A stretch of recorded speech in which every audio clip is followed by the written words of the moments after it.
Assalamualaikum warahmatullahi wabarakatuh.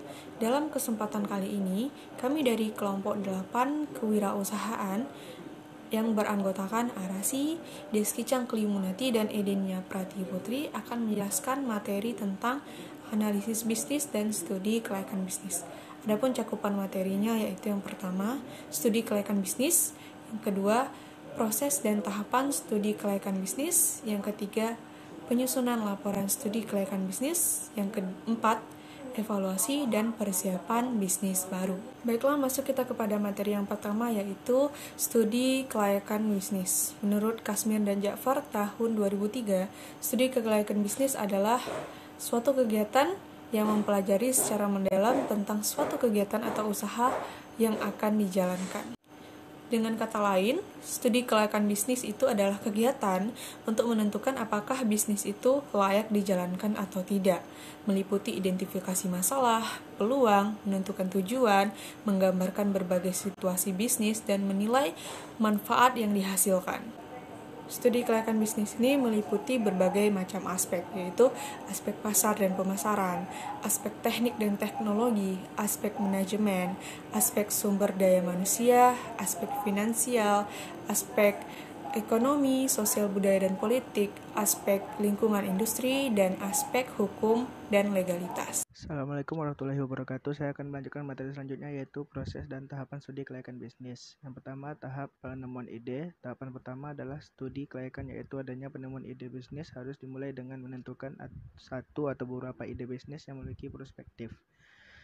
Selanjutnya, tahap penelitian, melakukan penelitian yang lebih mendalam dan lengkap sesuai dengan metode ilmiah, dimulai dengan mengumpulkan data dan informasi, mengolah data atas dasar teori yang relevan, juga menginterpretasikan hasil olahan data dengan analisis yang sesuai juga tepat.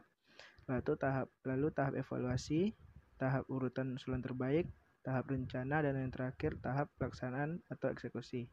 Baiklah, materi selanjutnya akan disampaikan oleh teman saya. Masuk kita kepada materi yang ketiga yaitu penyusunan laporan studi kelayakan bisnis. Ada teknik yang perlu diperhatikan dalam penyusunan laporan studi kelayakan bisnis, yaitu yang pertama, gunakanlah bahasa Indonesia yang baik dan benar. Yang kedua, hindari pemakaian kalimat yang panjang.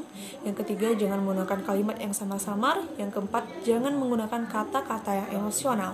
Yang kelima, apabila terdapat ulasan, ajukan secara objektif. Dan keenam, hindari ulasan yang berkepanjangan. Yang ketujuh, jangan mengajukan kesimpulan yang bersifat spekulasi.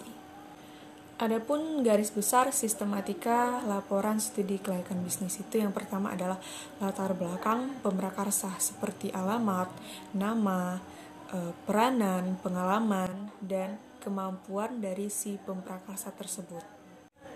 Yang kedua adalah uraian tentang bisnis yang direncanakan, itu meliputi uraian deskriptif tentang proyek tersebut. Yang kedua, bagaimana peranan proyek tersebut dalam ekonomi nasional dan regional, dan bagaimana pandangan pemerintah terhadap proyek yang sedang direncanakan ini. Yang ketiga adalah uraian mengenai aspek-aspek studi kelayakan bisnis yang telah kita bicarakan di awal tadi, dan yang terakhir adalah kesimpulan dan saran. Setelah saya akan melanjutkan penjelasan dari rekan saya tadi. Selanjutnya D, evaluasi dan persiapan bisnis baru. Yang pertama, evaluasi program. Evaluasi adalah kegiatan untuk mengumpulkan informasi tentang bekerjanya sesuatu yang selanjutnya informasi tersebut digunakan untuk menentukan alternatif yang tepat dalam mengambil keputusan. Yang kedua, tujuan evaluasi usaha. Tujuan evaluasi usaha adalah untuk mengetahui sampai sejauh mana tingkat keberhasilan pelaksanaan usaha. Dan yang terakhir, kegunaan evaluasi. Baiklah, itulah tadi penjelasan dari kelompok saya. Apabila ada kata-kata kami yang salah, kami mohon maaf. Saya akhiri, wabillahi taufiq wal hidayah. Wassalamualaikum warahmatullahi wabarakatuh. Terima kasih.